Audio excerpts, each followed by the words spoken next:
Kochamboka, kocha premier ministre pour la sentimenté.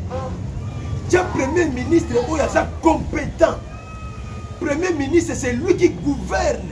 Il y a muto soka makambu nyoso na ya mboka na maboko na ye. Kocha muto oyo te aye kaka ekomi ba discussion ekomi kaka soki te. Pona muto moko oyo za capable compétent. Que bokosala na ye, c'est-à-dire mandat mon geste Martin Fayulu a sali. Martin Fayulu a lingi akutana na yo po te bomona moyen ya kosala pona bo dialoguer pona makambo etali guerre ya est. Voilà les compatriotes. Ngana lobango même na tanga salaka parlement debout na lobango na batuke bolanda rankine te ya Martin Fayulu na Fachi. Ba wuti école moko. Leur père maïna courant Kochamboka et loko pensa dans le gouvernement na biso so banda dans la PDG donc PDG ya SNEL na PDG ya Régie des eaux. En tout cas deux facteurs importants parce que sans l'eau on ne peut pas vivre, sans courant même sur 100% dans l'opinion 10% il y a 90% il y a chômeurs. Le pays ne peut pas aller de l'avant au Kochamboka. Autour de la vérité. Tant que peut-être Baturayo on a entourage vérité c'est que toi on a cité. L'initiative du Togo Oyo a pécipice. Alors parlement de vous Oyo Tolobe la Mingi à Kambotali au Kochamboka Fachi Beton. Alors tu se paye l'initiative. Il y a Papa Didier à Longolé loko on a ghetto le commission Mosiko c'est-à-dire monde entier c'est-à-dire ma monde abisso. Tous remercier mois de mars et ça mois des femmes. Que celui qui trouve une bonne femme trouve le bonheur. Donc quand tu as une information à biso. Donc tu as tension entre la RDC et le Rwanda. Ndeko tension les Japonais mini. Mon compte Mboka Fachi Beton azola la thé. D'abord, Batena ikokuta na Addis Abeba avec les facilitateurs João Lourenço président Moula. Makambu Oyo Fachi ayebisaki Kagame alingaki yango te. Fachi eloko liboso bina Kagame c'est-à-dire alongola c'est-à-dire ba troupe nyoso oyo ya Rwanda bazana est à Congo et puis hostilité et cantonnement biloko wana en tout cas Kagame alingaki yango te. Kagame alobina Fachi il faut yebisa 4 vérités. Alors ba kabona ki na quai de poisson ba yokana kite. Alors Sikoyo Lourenço, président Angola en qualité de facilitateur, avec ce qui Fachi a le 27 mardi, le 27 février 2024 na Luanda. Tango bakutani kuna Lourenço a meki kotuna Fachi amcha c'est-à-dire maïna verna ye amela. Fachi a ebisi problème esate. Lokola yo sali facilitateur ya Union africaine na koyoka yo. Kasi tala ba condition na yango. Fachi a marché ba monter. Ayebisi ye deux vérités. D'abord ya liboso retrait immédiat. Il y a troupes, il y a militaires rwandaises na territoire congolais. Deuxièmement, hospitalité, c'est-à-dire cantonnement. Il y a c'est-à-dire ba rwandais nyonso o baso bomba manasima, il y a ba RDC na biso. C'est-à-dire ba RDC basamuke ba rwandais bazana sima. Yango Fachi le baki basala bango cantonnement. Cantonnement veut dire c'est-à-dire identification. Baye ba qui est qui? Est-ce qu'il est congolais? Sokaza congolais na biso, awa na ngambu na biso. Mais sokaza congolais na biso te azonga kuna. Voilà ba principe ya muko tombolo Fachi Beton alobaki. Kasi tokose la réponse. Fachi asa zongaki asa na biso awa. Kagame pe ba kokutana na Lourenço. Kasi vous remarquez que nous avons un dialogue oyo eza Kagame. Pour te sentir que tout ça déjà prêt pour la guerre. D'ailleurs, pour votre information, bah armes lourdes de Nabiso Nyonso, bah avions de chasse, bah drone de Nabiso, et c'est allé la frontière à Rwanda. Une fois que, c'est-à-dire, bah conclure tes faits, il y a un moment déjà, Kagame a comme banga, a comme le kandenge nini, bah négocier na Fachi. Alors, Fachi s'appelle ultimatum na ye et pas il y a Lourenço. Donc c'est la sikoyo réponse pe ya Kagame. Donc Kagame okende na Luanda ba okutana na Lorenzo. Lorenzo akopesa ye compte rendu o Fatia Lobaki. Et tokoyoka sikoyo soki akondimi. So momoni kini ekoti c'est que Kagame andimi. Mais soki aboyi ba ultimatum Fatia Lobi boye baké la guerre sera longue et populaire. Donc clore dans le dossier wana to leki na dossier mususu. To est à niveau primature. Pardon, primature et niveau bani. Nous parlons de premier ministre. Pour le moment, boye bango ke informateur Augustin Kabouya. Aosala, c'est-à-dire travail bien bâti. Azo tendeko, c'est-à-dire Koluka nani bakotia comme en qualité de premier ministre. Asa sisaki travail na yewa. Après ça qui compte rendu pas mon compte Mboka. A sololi na ba classe politique, c'est-à-dire toutes les classes politiques nyonso ayebisi bango makabo nyonso pona koluka premier informateur premier ministre. À ça remettre Fachi, c'est-à-dire compte rendu. Tozo c'est la kaka publication et pas il y a ba service il y a Fachi pour te ba publier ngo munu soyez baké qui sera le premier ministre. Alors na ligne ce qu'on a fongola bino pour te ngana morino na kota katina c'est pour te nemsa bino ba vérité. Boye bango ke premier ministre utaka na IDPS. Premier ministre oyo akozala pour le moment akouta na IDPS. Soki abimi yende ko constituer gouvernement. Wana ndeto sali départ bomoni ke ba misala pote parmi les 6 actes ya mokonzi ya mboka lobaki première priorité eza emploi. Peuple congolais ndeko na ngai mutako sauté et le peuple congolais zozela eza misala. Alors yeboka lobaki ke asi apesi ba service ebele oyo ba pesa misala na bana mboka. Et si to lembi na nzala to lembi na c'est-à-dire na ba maladie yango tozo senga ke gouvernement ebima pote ba mona moyen ya kopesa peuple congolais misala. Mokonza mboka eloko etikelika na yo pesa peuple congolais misala. Eloko population zo ina la yango. Ba kosote ba dribbler yote. Musala il n'y a pas de son métier. Tozana ba jeune ebele. Alors bazo ça les logoté. Na ba chantier wana. Ba kozala ba aide maçon. Ba kozala ba charpentier. Ba kozala ba plombier. Ba kozala ba ramasser. Ndeko na ngai il n'y a pas de son métier. Mokonza mboka sikoyo yo ozala lokola papa na biso. Bana nyonso donc ça dit zo mwana nyonso. Ezala ya opposition. Ezala ya majorité. Sangisa bango pesa bango musala. Pote to voté yo 13 000 Congolais. On leki apoke avec voix moko ya likolo. Ba voix wana ezate ke okabola soit Congolais nyonso oyo nyonso za Congolais de père et de mère. Soyez na musala pote chômage sila batu ba sepe. Souffrance ezé ko sakanate. Sur 100%, dans le 10% il y a batu ba basala. 90% ya ba chômeur. Le pays ne peut pas aller de l'avant mon compte. Autant la vérité. Tant que peut-être Baturayo on a entourage vérité ça que toi la cité. Moi je suis dans Sali cellulaire il y a IDPS il y a lieutenant Mbaki na Bumbu. Nazana ki ndinga sa aider na Bumbu ndeko. Tant que tu auras chance à kuta na hote opportunité yango mo konzambo. Pesa batu misala. Mutu dioso a voté yo massivement.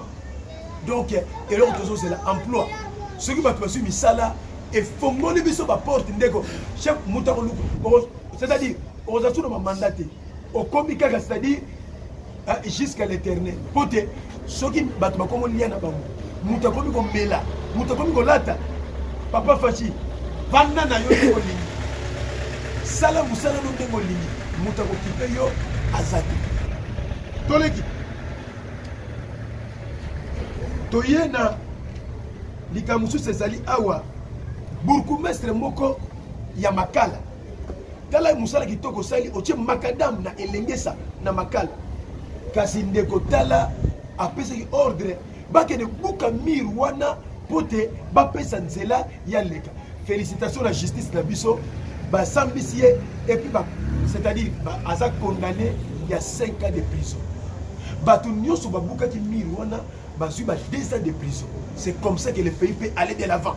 J'encourage et j'affirme, il faut que la justice, c'est la justice qui élève la nation. Sans la justice, le pays ne peut pas aller de l'avant. Donc, tout ce pays na actuana, tant que mutasali mabe à côté molo. Et puis, aucune personne est au-dessus de la loi. Loi est l'équipe, donc loi éthique à la loi. Maman Denise Niakeru, la première dame de la RDC, félicitations. Dans l'initiative de Toko, la prière, c'est la solution. Ndeko, tu as une arme jusqu'au dents. Mais si Dieu dit non, non. Maman, merci de l'initiative. Aux premiers conseillers de papa. Au initié biso la prière. Ça, c'est vraiment louable. En tout cas, ma fleur rebelle, na geste wana patriotique au salaki pour Mboka. Vraiment, yango to lingi. Et l'autre l'équipe prière est zatée. Tobondela, c'est Dieu qui nous a créés et c'est Dieu qui va agir. Félicitations na maman Denise Niakeru na ba initiative Yaboui. Likambo dollar mokonza mboka, ikoka biso bien. Dollar tolanda ki olobi ke biso moko to so pesa mbongo na biso valeur te, oui. Nous acceptons. Mais mbongo na biso sikoyo, yoko so valeur ndenge ni. Pote okende na ba banque, to na ba société mso ba futa ba to na ba dollar. Il faut d'abord commencer d'abord c'est-à-dire que coloniser Batouana na ba futa ba biso dollar te. Parce que c'est vous qui êtes le chef. Parce que le que tu valoriser mon cannabis, tu payes sa franc congolais valeur. Kasi sikoyo bazo futa biso kuna na ba société na ba école na dollar. Siko tu valoriser franc congolais ndenge. Et bandande na sommet. Et si quand tu as misala ba futa biso na franc congolais. Au moment où le franc congolais reçoit valeur. Pour le moment, le dollar est comme dans 27. Et ça, les colons ma casse de or, Soki, dollar, et Kiti, Biloko peut Kiti, peuple a soufflé. Dollar et ça, les colons ma casse. Et puis, si on suit un bon moment, et sous style, on peut payer $100. Si on compte 100 le chef de l'État, aujourd'hui, aujourd'hui, or que $100, et ça, on peut entendre sur un mois, 2 semaines de paix. Mais $100 est comme la journée, moi, $100 ici. Donc, mokonza mboka tala makamba dollar yango biso toi na kati ya population kuna baso biso makamba lukuta biso toi na peuple. Donc to vani na peuple bomisa makamba dollar on est de likolo ekita. Donc gouvernement ko bima bosala tout gouverneur ya banque centrale na batu nyonso o baza concerné na makamba li dollar ba mona moyen ya bosala to moko parallèle ya malamu. EPST, enseignement primaire, secondaire et technique. Mon konzamboka mega uchalisu. Pote désordre de koti makasi.